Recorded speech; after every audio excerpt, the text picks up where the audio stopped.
আমরা মানুষকে পরিষেবা দিয়েছি। গত 2 মাসের উদাহরণ দেখুন, 2 রাজনৈতিক দল তৃণমূল বিজেপি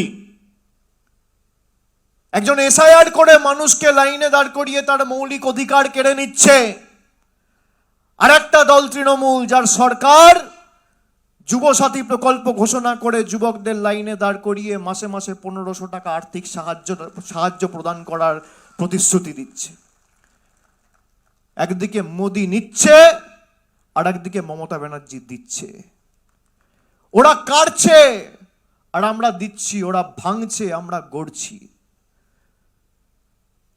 আমি কবির কথায় বলি, রবীন্দ্রনাথ ঠাকুরের কথায়, শেষ কহে একদিন সব শেষ হবে, হে আরম্ভ বৃথা তব অহংকার তবে, আরম্ভ কহিল হেসে যেথা শেষ হয় সেথাই পুনরায় আরম্ভ উদয়।